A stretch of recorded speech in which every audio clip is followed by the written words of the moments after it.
Okay, so number 2 is a question that is, it says that you don't have the knowledge to do it by hand, but you still can plug it in the calculator. So let's start with what it's saying. It says that you have a velocity function, v of t is equal to 2/3 t times the cosine of t. And that's on t from 0 to 6 only. Looking at that, this is a calculator program. I'm going to start the calculator program in the background while I continue working on this. So we now need to figure out what the position of the particle at t equals 6 is. And that's asking a question about s of t. It's specifically asking s of 6. S of 6 is unknown. What is first essential in this problem is to know that s prime of t is the same thing as v of t. The derivative of position is velocity. Position is a function that outputs units with a distance, in this case, centimeters.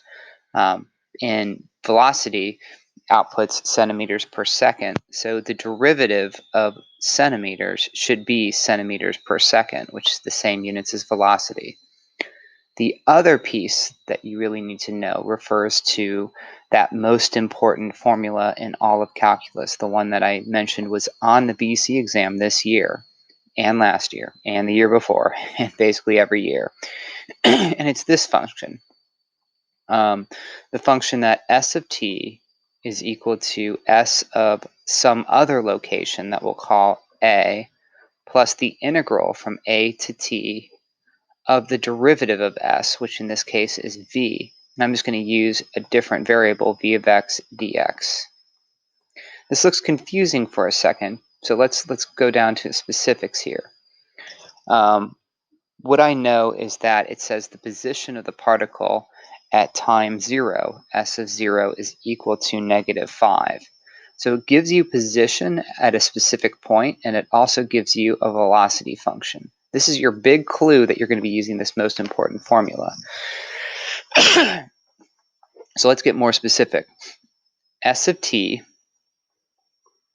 should be equal to s of 0, which we know, plus the integral from 0 to t of, well, I need a different variable, so I'm going to use x. Maybe I should use x here, but that's confusing because we have a position as x. We'll just call it s of x. That's okay. Of v of t, which is 2/3 t cosine of t. Sorry, this should be from 0 to x. My bad. Of cosine t dt. This means that what my input variable is my upper limit here. And if I really want to figure out what s of 6 is, I'm just going to plug in s of 6 equals s of 0 plus the integral from 0 to 6 of v of t dt, which is 2/3 t cosine of t dt.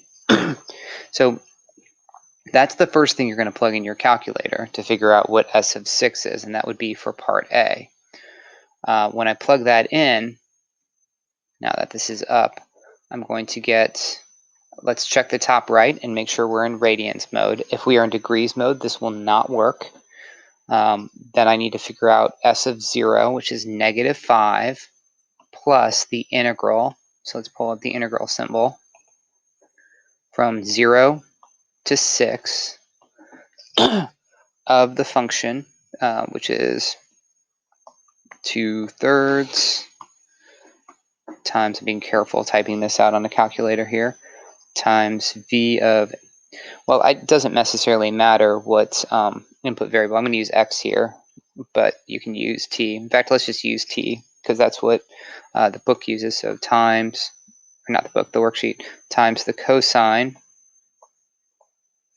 of t. I always put parentheses, cosine of t, and then dt. All that matters is that we match variables with what we're using. And press enter, and I get that. I'm going to check the answer key to make sure that that is correct. Yep, that is. So sliding back up here, we're going to record that, and we're going to record that with the precise units that it wants. So s of 6 is -6.144 centimeters. Okay, increasing my space. Now let's go to the second part of this. The second part is asking for the total distance traveled in the first 10 seconds. So total distance traveled is a question of, let's see, that is an integral from 0 to 6 of the absolute value of 2t, 2/3 t cosine of t dt. Dt should actually be outside the cosine. So distance traveled has nothing to do with what the initial position is, but it has everything to do with an absolute value. So this is just a slight modification of what we've just done. I need to do the integral from 0 to 6. And then let's pull up the absolute value bars, which are right here under control equals absolute value of, I don't like how I put that after, but we'll see if it works out okay. The absolute value of 2/3, I'm going to put that in parentheses again, 2/3 times t times the cosine of t. And let's close that and see if it does that. dt. Syntax error. Oh, that's my bad. I shouldn't be using this vertical bar symbol. I should be going into the template. So bear with me, or fast forward through this, whichever you like. We'll do. I didn't want it to delete all that, but the touch friendliness of this program is not great. 2/3. Oh, I need to put the absolute value bars in first. I almost forgot the very thing I meant to do. It's best to do it here in the template. There we go.